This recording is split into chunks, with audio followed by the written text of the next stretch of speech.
Speeches from some of the leaders that you've mentioned.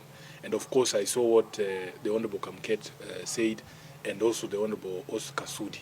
The truth is that we know now that they understand that this thing, it is irreversible now. The damage that this government has done to its own reputation is irreversible.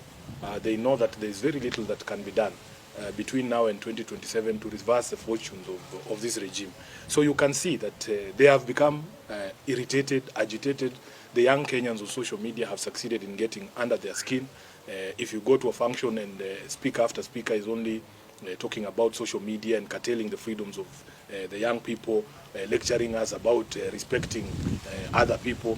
And yet these are some of the vilest politicians on the mic. They themselves cannot show you the respect that they want other people to show them. So for me, it is the clearest indication, and I want Kenyans to take confidence in the strength of our constitution to defend itself. Nobody can stand somewhere and tell us they will manufacture another president for 24 years. It will not happen. Honorable Kamket should be told. It will not happen. This is not 1980. This is not the generation that they used to sell fear to. The Kenyan of today is a Kenyan who understands the constitution, their rights. They know for a fact that you cannot impose yourself on Kenyans. I am telling you, the only way for any elected leader to win re-election is to do the things you promise to do for Kenyans, is to make the lives of Kenyans better. Now that they understand that it is going to be impossible for them to deliver on any of the promises that would make Kenyans look at them favorably, they are now openly threatening to violate the constitution and the rights of Kenyans and to try and force themselves upon the people. As a person who was in the campaigns in 2022, when we were being backed by a sitting president, these are not strange pronouncements.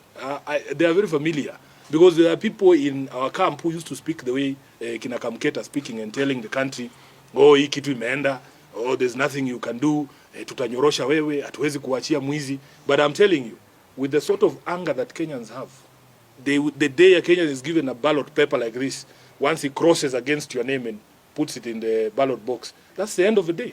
That's the end of everything. So I want to assure Kenyans that this chest stamping should not scare anybody. Just come out and express yourself. Speak, because these constitutional freedoms that we enjoy, they were very hard fought. They were fought for by blood and sweat. You know, you can see that there's a lot of nostalgia from the old Kanu Hawks to go back to those days where you could just abduct someone and throw them into a prison without trial. But at least that was the law then. It was legal. There was a law that backed that detention without trial. But that law does not exist anymore. The Constitution now requires that if you arrest somebody, you have to produce them to court within 24 hours and charge them. And you have to demonstrate to the magistrate why you need to hold them in custody. The reason why they are abducting these young people is because there is no law that exists that says you cannot insult a leader. There is no law that says that you cannot insult the president. In fact, our High Court has already said that the freedom of expression extends to insults. The freedom of expression does not mean I have to be nice to you. It doesn't mean that I am forced to say things that you want to hear. Freedom of expression means I have to speak the way I see things. And instead of them addressing, why are Kenyans so angry? How did we get here? Because after the president was elected in 2022, by all accounts, William Ruto was one of the most popular politicians in the country. What did he do in the intervening period to lead to a place where he's being insulted left, right, and center? Instead of addressing those questions, the cause, they are addressing the symptoms. And I can tell you, for as long as your policies and the actions of your government continue to make life more difficult for Kenyans, for as long as you don't demonstrate respect for the people, for as long as your court jesters, the ones you are talking about, are speaking to Kenyans in the way that they are speaking to them, then nobody's going to respect you. Respect is earned. It's not something you force. You cannot force people to respect you.